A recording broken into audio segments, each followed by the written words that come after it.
Rastrear e destruir, 1966-1967.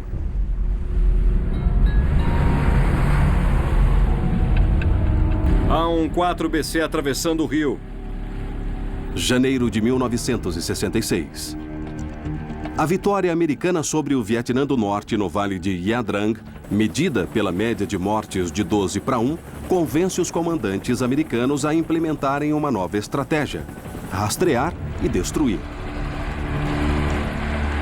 O plano é brutalmente simples: rastrear os inimigos no Vietnã do Sul e depois destruí-los em números tão altos que eles não possam continuar lutando. Depressa! Vai, corre, corre! Vamos!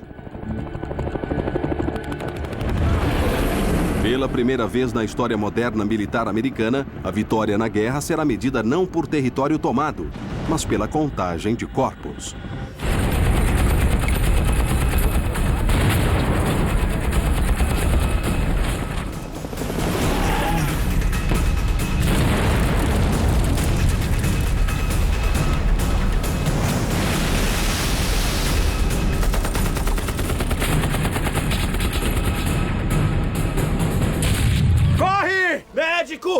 Feridos aqui! Mas enquanto as forças americanas e sul-vietnamitas batalham pelos campos vastos e rios de correnteza, elas rapidamente descobrem que o inimigo tem o seu plano. Os Vietcongs plantaram meticulosamente dezenas de milhares de minas e armadilhas. Eles cavaram centenas de quilômetros de túneis para movimentar soldados e armas e desferir ataques surpresa. E talvez o pior de tudo: os 17 milhões de civis se escondem indetectáveis. Os líderes americanos percebem que, se querem vencer a guerra, precisam de um imenso número de homens em campo. 1966 se torna o ano da convocação.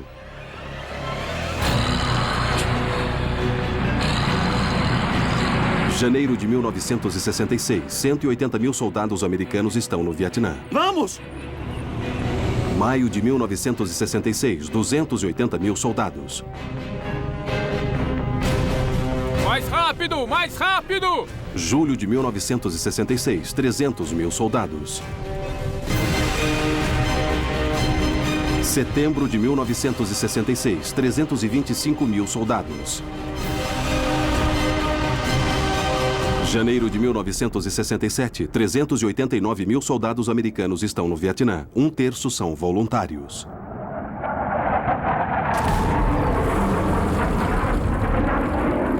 Quando nos formamos, um dos oradores citou o presidente Kennedy quando disse que não devíamos perguntar o que nosso país pode fazer por nós, mas o que nós podemos fazer por nosso país. Quanto mais eu sei sobre o Vietnã, mais acho que estou começando a entender o que aquelas palavras significavam. Em San Bernardino, na Califórnia, Barry Romo sente os efeitos da guerra crescente. E isso me levou a pensar: bem, se eu acredito na guerra, então tenho que me alistar e ir para a batalha, colocar meus princípios em ação. Quando contei ao meu pai que ia me alistar, ele disse: eu não quero que você vá. E eu disse: você serviu? E ele: mas seu irmão e eu fomos para a guerra lutar contra pessoas que colocavam outros seres humanos em fornos. Você só vai lutar com pobres fazendeiros que não querem ser incomodados e eu não quero que você morra.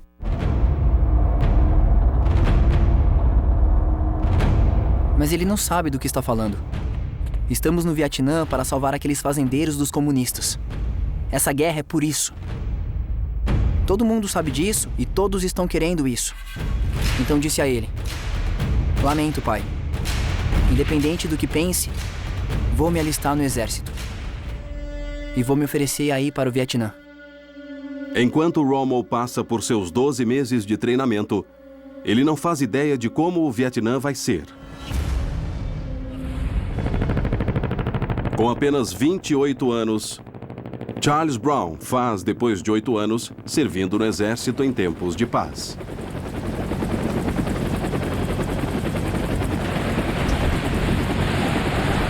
Alguns meses atrás, eu nem sabia que esses homens existiam. Agora estamos juntos no combate e vamos ter que depender uns dos outros para sobreviver. Província de Tay Ninh, maio de 1967.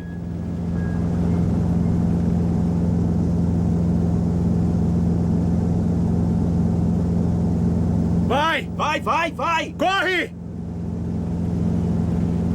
Quando eu estava no Forte Benning, Treinando jovens que iriam para o Vietnã, um dos meus slogans preferidos era: eu vou ao Vietnã, vou matar uns Vietcongues. Ah!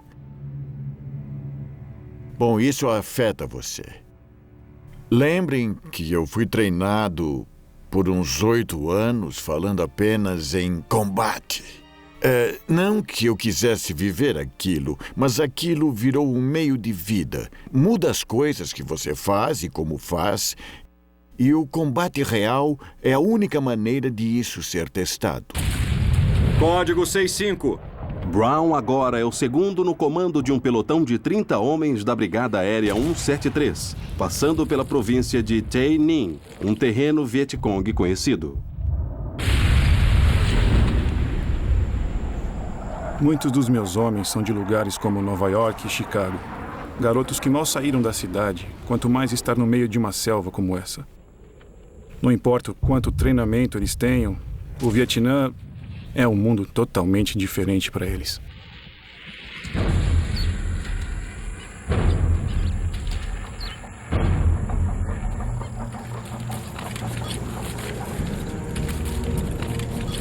Temperaturas de verão com média de mais de 38 graus Celsius, junto a 100% de umidade, transformam tudo numa sauna a vapor. Os homens devem abrir caminho por mato e bambus de 2,5 metros de altura super afiados, cobertos por videiras grossas e espinhosas. Relate posição. Mas isso é só parte do problema. O campo também está infestado com milhares de insetos e cobras venenosos, incluindo uma das mais fatais do mundo, conhecida como a cobra de 2 passos, por causa do número de passos que uma vítima pode dar antes de cair morta.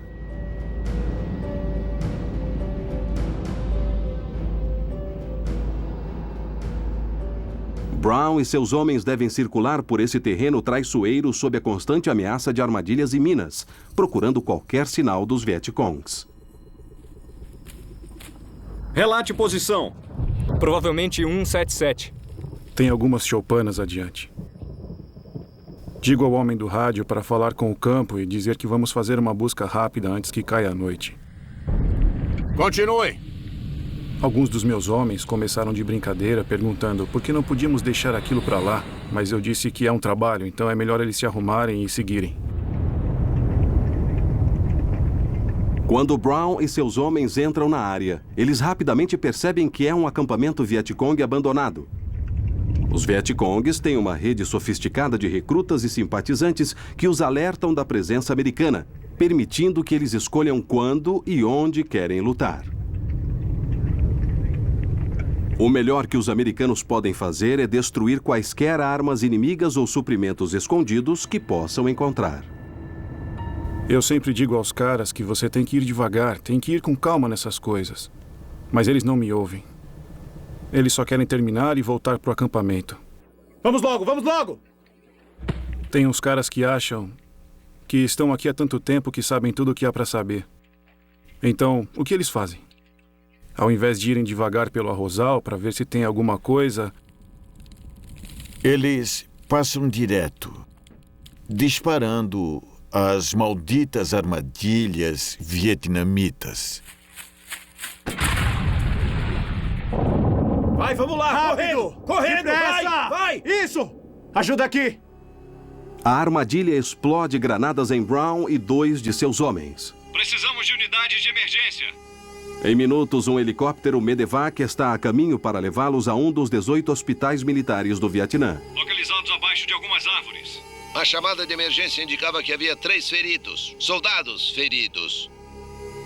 Estamos a caminho, voando sobre o que seria considerado território hostil e inseguro. Quase 1 milhão de pacientes são levados em helicópteros Medevac durante a Guerra do Vietnã. O tempo médio do campo de batalha para o hospital é de 1 hora. Segurem ele! Isso. Aguenta firme, cara. Aguenta firme. Vamos lá.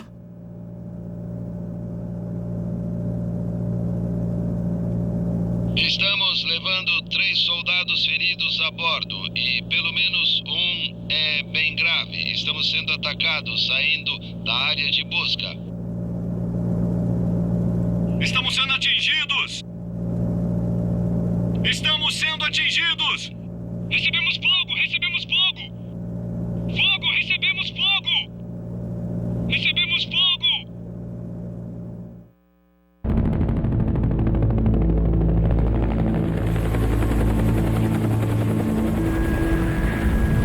Soubemos das missões de rastreamento e destruição e das armadilhas, e até treinamos isso na escola de recrutas e em outros lugares. Mas a realidade lá é totalmente diferente.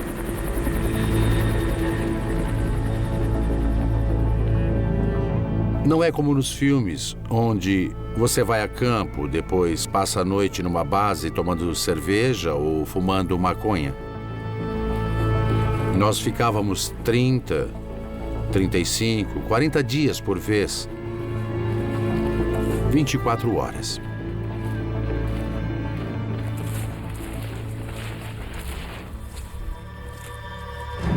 Em julho de 1967, o segundo tenente Barry Rommel, de 19 anos, chega ao Vietnã. Ele substitui um líder de pelotão que foi gravemente ferido por uma mina durante a operação Rastrear e Destruir. Agora, Rommel está na província de Quang Nam, 480 quilômetros ao norte de onde Charles Brown foi ferido, liderando seu pelotão de aproximadamente 30 homens numa missão parecida com perigos parecidos. Todos vocês escondam-se! Abaixem! É não saber o que vai acontecer. A sensação de que nunca se está seguro, em lugar algum, em momento algum. Adiante, vamos!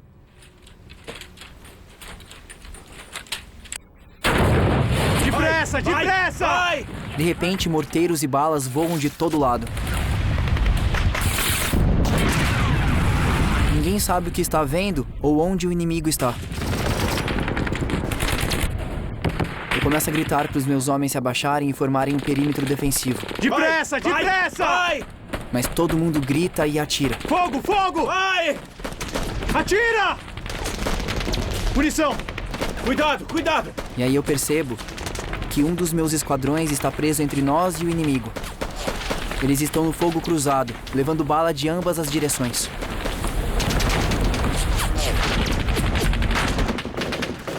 Tenho que fazer alguma coisa, então grito por cobertura e corro o mais rápido que posso para o meu esquadrão.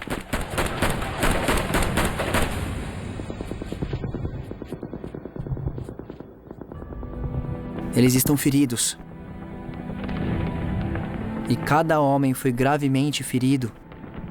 E 2 dos meus homens estavam mortos. E um outro tinha sido jogado 30 metros, talvez por uma explosão, e seus órgãos viraram geleia. E eu vi que tinha que tirar eles de lá ou mais pessoas morreriam. O medevac não quer aterrissar porque há muito fogo. Mas eu grito no rádio e digo que eu vou ficar de pé no meio daquele campo. Então era melhor entrarem lá e recolherem meus homens. Tem homens morrendo, então acho melhor vocês virem aqui! A gente está procurando uma posição melhor. Abaixa! Depressa, depressa! Vai!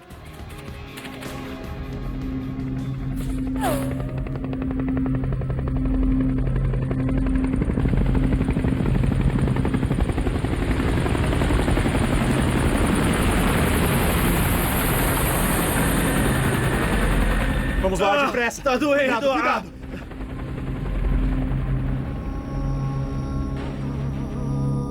Frank, vou mostrar onde fica o local. Quando finalmente termina, voltamos ao pelotão. Meu comandante diz: vou candidatar você a uma estrela de bronze. Na minha cabeça, eu só imaginava uma estrela de bronze para os que morreram. Eu não merecia. Não me parecia justo que pessoas morressem para que eu ganhasse uma medalha. Durante os primeiros 9 meses de 1967, 6.990 americanos são mortos no Vietnã, mais que o número total de mortos nos 5 anos anteriores juntos.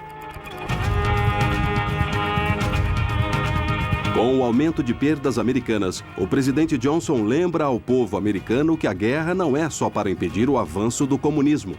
Há um motivo ainda maior para lutar no Vietnã.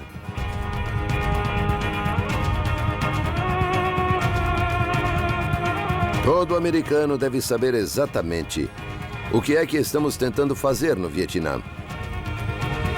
Nosso grande recurso nesse conflito é a sua compreensão.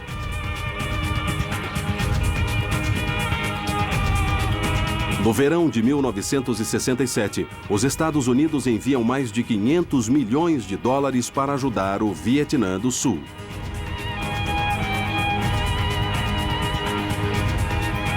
Mais de 1,5 milhão de crianças frequentam as centenas de novas escolas.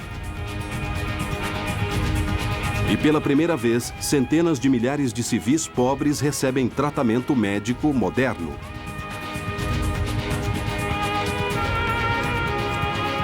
Nosso objetivo é que ela compense os feitos de nossos bravos homens. O povo asiático é importante. E eu prometo a todos aqueles que contam conosco que podem esperar por nós. Porque todos os americanos farão sua parte.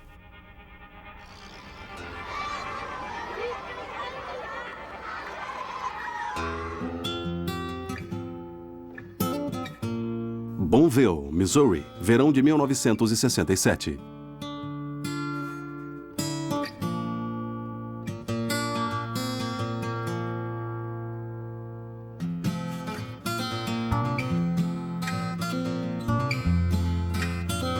Filmagens dos Purcell. Desde que Ben e eu somos casados, nossas vidas são guiadas pelo exército. Mas acho que esse é o preço que se paga por se apaixonar por um militar. Ann Purcell se casou com Ben, um oficial militar, em 1951. Depois de 16 anos de casamento, 5 filhos e muitas mudanças, eles vivem em Bonneville, Missouri, onde ele assume o cargo de coronel. Ben e eu sabemos que ele vai para o Vietnã mais cedo ou mais tarde. Se oferecesse a ir ao Vietnã, a família não teria escolha sobre o seu posto. E ficaríamos em Bonneville porque era nossa casa, já que vivemos 4 anos lá. Eu tinha medo de vê-lo ir embora, mas sabia que era seu dever. Então aceitei.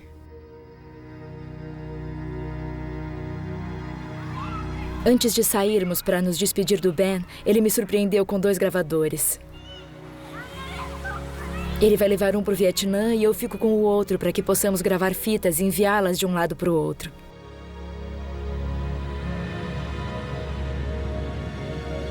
Quando chegamos ao aeroporto, eu dou o último beijo no Ben. E digo a ele que é melhor experimentar o gravador assim que chegar lá, me avisando que está tudo bem.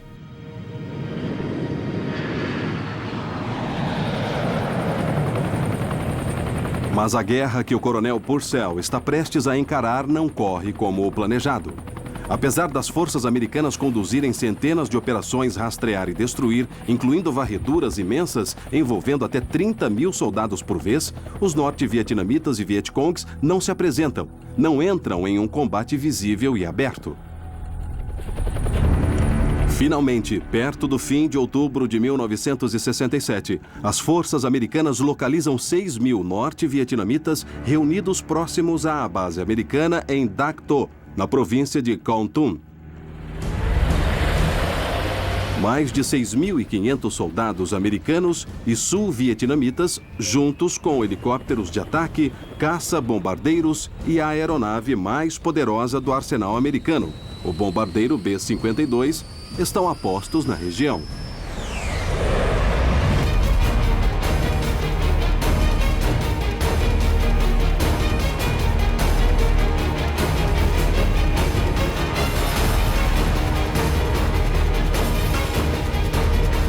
Em 3 de novembro de 1967, logo depois da manhã, o primeiro grupo de 3 B-52 se prepara para lançar quase 6.000 toneladas de explosivos antes das tropas chegarem. O maior embate com os norte-vietnamitas desde o Vale de Ia Drang se inicia.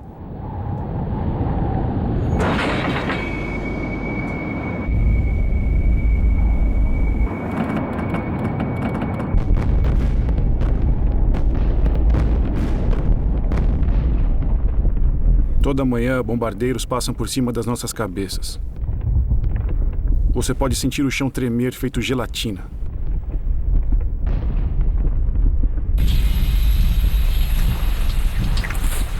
O sargento Charles Brown se recuperou dos seus ferimentos e voltou à Brigada Aérea 173, encaminhando as unidades americanas para o forte combate próximo de Dak To.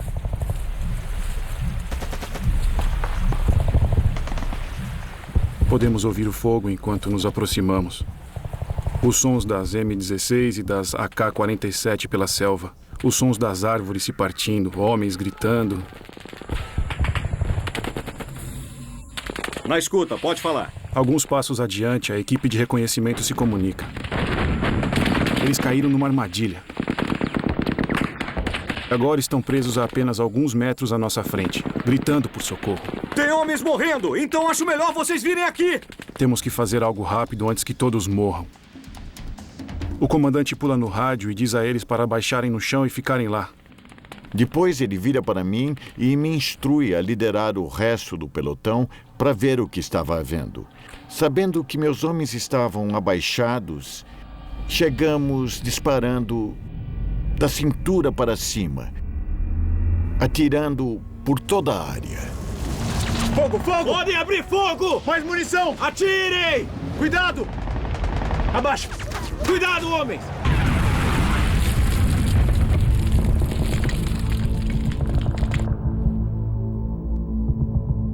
Charles J. Brown, sargento E6, recebe a medalha da Estrela de Bronze com o primeiro ramo de folhas de carvalho.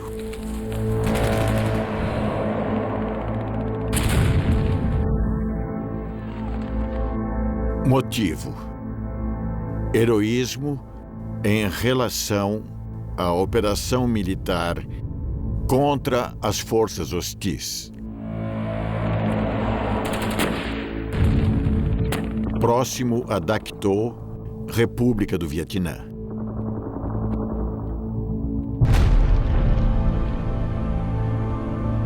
Próximo a Dak To, 15 de novembro de 1967.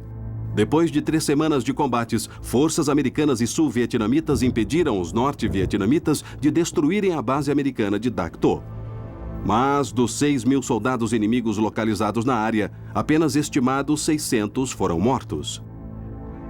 Os 5.400 restantes fazem um recuo estratégico em direção ao Laos e ao Camboja.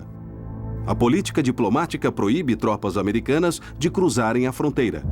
Esperando deter os norte-vietnamitas antes que eles escapem, os americanos estão na perseguição. Preparem-se, homens!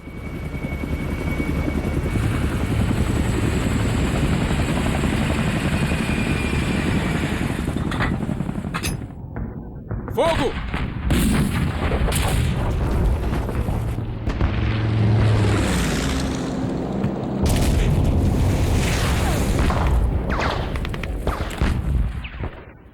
Vai, sai daí! Eles estão indo pro lado de lá.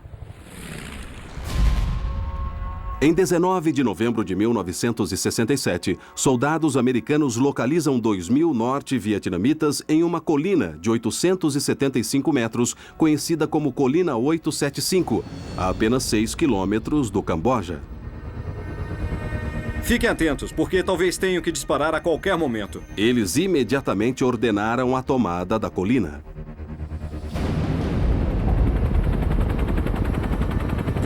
A caminho da colina 875, 5 horas da tarde. Não existe descanso para os exaustos. 2.000 norte-vietnamitas estão na colina 875. E o comando quer que nós cacemos todos eles.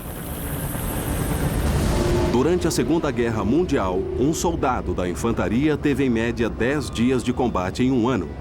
No Vietnã, um soldado de infantaria teve em média 240 dias de combate em um ano. Horas depois do ataque, o sargento Charles Brown e seu batalhão são levados de helicóptero à colina 875 para a batalha. Eles são deixados numa zona segura, fora do alcance do fogo inimigo. O lugar já parecia um inferno com aquela batalha. As árvores estavam quebradas e estilhaçadas. Rolos de fumaça ao longe. Você via que era uma área totalmente destruída. Sem árvores, nada para esconder, só um pensamento de como aquilo tinha sido destruído. Enquanto Brown e seus homens seguem seu caminho em direção às unidades americanas, eles não fazem ideia dos horrores que virão adiante. Os norte-vietnamitas transformaram a colina 875 num lugar altamente fortificado, transbordando de bunkers pré-construídos e rotas de fuga cuidadosamente abertas. É uma armadilha onde os americanos entram.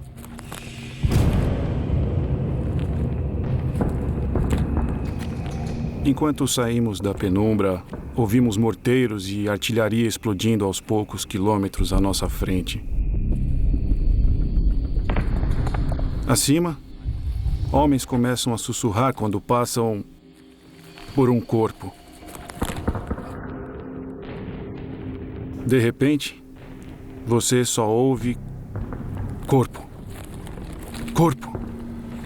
Corpo. Próximo de Tan Kei, 480 quilômetros para o norte.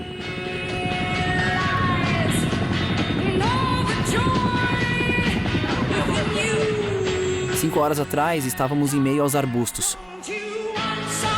Agora eu tô abrindo uma cerveja enquanto uma garota balança a bunda.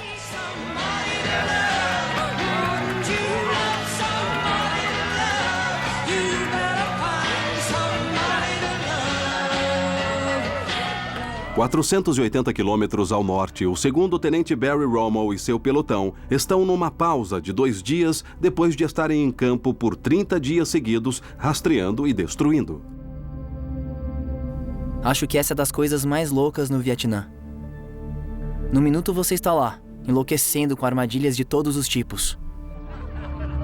E no minuto seguinte, mandam você para a retaguarda, onde tomam suas armas, suas granadas e jogam você numa praia como em Apocalipse Now e fazem um grande churrasco onde você bebe e eles oferecem toneladas de álcool.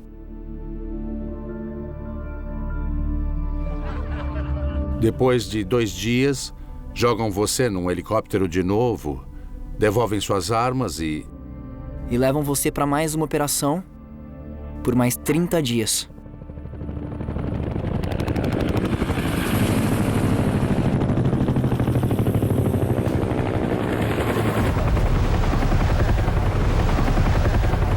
É muito esquisito. Todo mundo só sabe que ninguém tem ideia do que vai acontecer a seguir.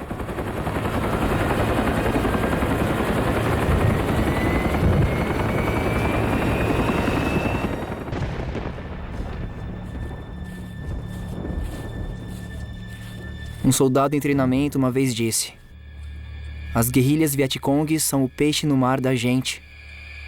E o nosso dever é secar esse mar. Achei que ele tivesse louco de dizer aquilo. Mas agora que eu tô aqui há alguns meses, eu entendo o que ele disse. O segundo tenente Barry Rommel volta ao campo buscando uma aldeia sul-vietnamita. Civis simpatizantes dos Vietcongues escondem armas e suprimentos, enquanto aqueles do lado dos americanos ficam em silêncio por medo das represálias brutais dos comunistas. Como resultado disso, os americanos não distinguem amigo de inimigo, deixando os camponeses no meio disso. Soubemos que os Vietcongs ameaçavam as pessoas de morte se elas não os ajudassem. Então você sabe que não é culpa delas. Mas, ao mesmo tempo, quando encontro um monte de AK-47 escondidas no galinheiro de uma família, só pode achar que é por causa deles que seus colegas estão mortos. Sabe, nós devíamos ajudar aquelas pessoas, só que parece que elas não estão querendo nos ajudar. Eu nunca ouvi de uma vietnamita, não vá por esse caminho, porque tem minas. Ou não passe por essa área porque os norte-vietnamitas vão te encurralar. Sua moralidade some. Sua paciência some. Depois de um tempo, as pessoas começaram a culpar os vietnamitas por nossas mortes, todos os vietnamitas. E há uma desumanização verdadeira das pessoas que supostamente deveríamos ajudar.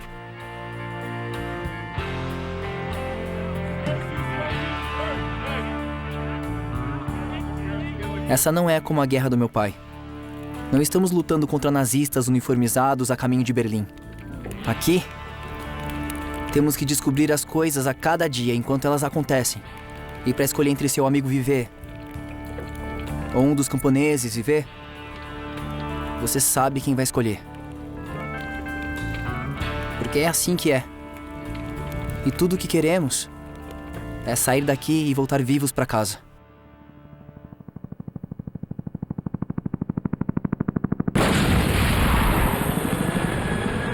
Não venham até o local por enquanto. Terceiro dia de batalha. Estão todos prontos para a batalha. Acho que encontrei uma trilha que pode ter sido usada por eles para alcançar o cume. Toda vez que uma dessas aeronaves chega com suprimentos, os norte-vietnamitas atiram nelas. Depressa, depressa! Vai! Já derrubaram 2. O sargento Charles Brown e a Brigada Aérea 173 estão na lateral da colina 875. Nas últimas 48 horas, forças americanas e sul-vietnamitas fizeram várias tentativas de tomar a colina. Até agora, eles só conseguiram aumentar o número de mortos e de feridos. Espera um pouco. Peraí!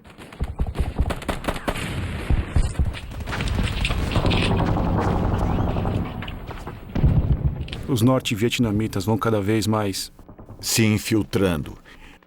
Nós teríamos que matá-los.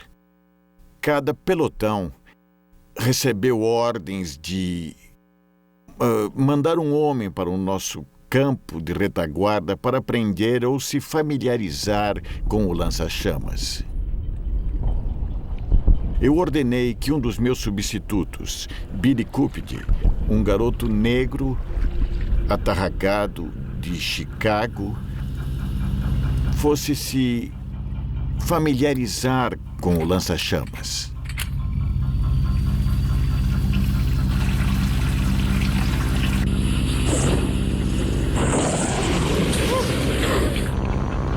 Não, mira pra lá.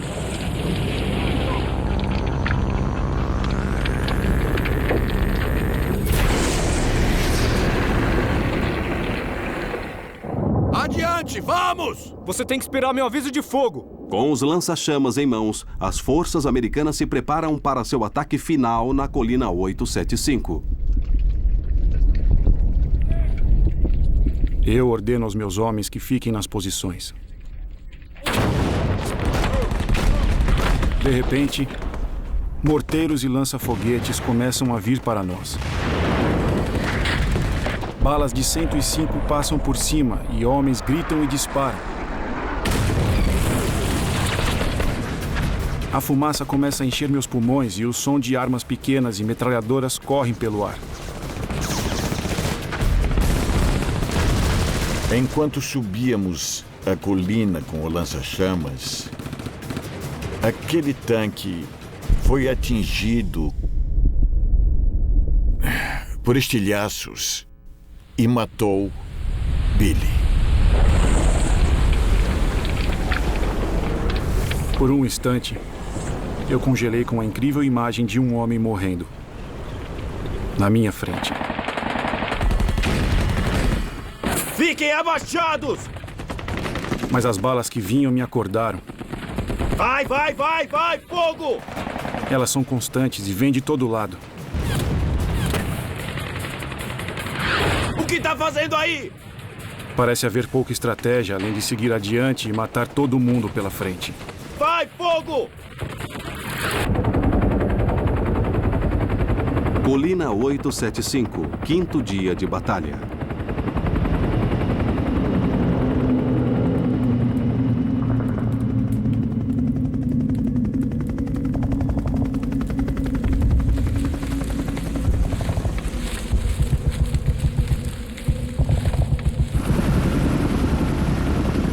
Apenas alguns helicópteros aterrissaram desde que tomamos a colina. E eles só levaram as necessidades básicas: munição, água, comida e sacos para os corpos. Muitos.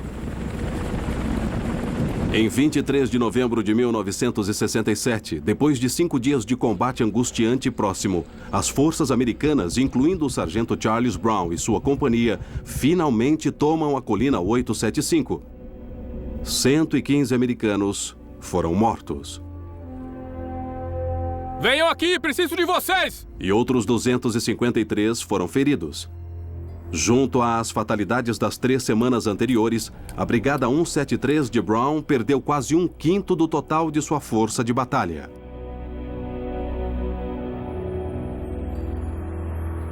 Médicos chegavam aos soldados feridos dando água ou injeções de morfina. Você tem que admirar os caras. Muitos daqueles garotos não tinham mais que 18 ou 19 anos. Mas eles lutaram melhor e mais duro do que eu podia esperar. Eles lutaram como soldados profissionais disciplinados que foram treinados para ser como os soldados que eu os treinei para ser.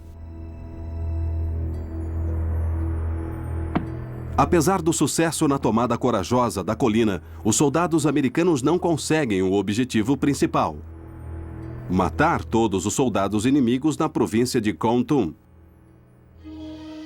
Dos 6.000 norte-vietnamitas localizados, apenas estimados 1.400 foram mortos.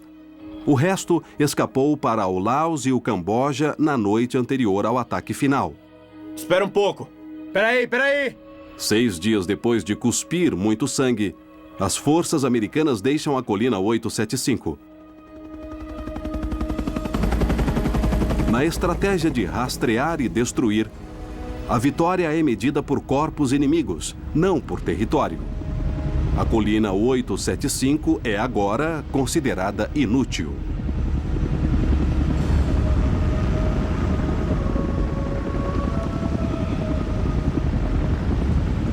Não demorou muito para percebermos que não há Iwo Jimas no Vietnã. Não podemos fincar a bandeira e proclamar vitória. Mas nós sabemos que cumprimos o nosso dever. Sabíamos que éramos superiores. Sabíamos que tínhamos matado tudo o que havia por lá e destruído tudo o que havia por lá. Não sabíamos naquele momento que alguns tinham restado. Esse é um dos mitos do Vietnã. Cada vez que tomávamos um pedaço de terra e o deixávamos, eles retornavam àquela mesma terra. Mas saímos da colina como heróis. Finalmente capturamos a colina 875. Foi assim que a deixamos, como verdadeiros heróis. Perdemos alguns companheiros, perdemos homens, sim, mas vencemos o inimigo na colina 875. Dezembro de 1967, 16.250 americanos foram mortos no Vietnã. Estimados 186.000 soldados inimigos foram mortos. Diante apenas dos números frios da contagem de corpos, o povo americano tem dificuldade em enxergar algum progresso no Vietnã.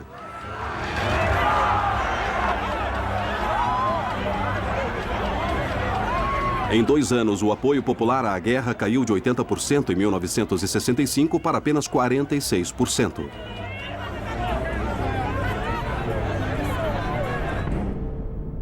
Mas, com quase 500 mil de soldados lá, o presidente Johnson e seus generais estão convencidos de que estão no controle. Eles desencadeiam uma enorme campanha pensada para recuperar o apoio popular à guerra e demonstrar que a vitória está próxima, desde que o povo americano não desista tão perto do final. Eu poderia citar várias estatísticas, como as estradas que estão sendo abertas, várias armas que foram capturadas, e outras informações como essas, que sugerem que estamos fazendo progressos e estamos vencendo. Hoje eu posso dizer que o progresso militar dos últimos 12 meses excedeu as nossas expectativas. Relate posição.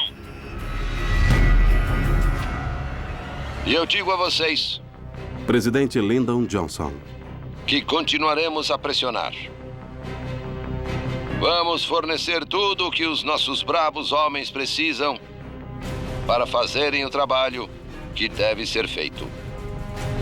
Que o mundo saiba que os guardiães da paz passarão por todas as provações e, com o apoio total de seus concidadãos, eles vencerão.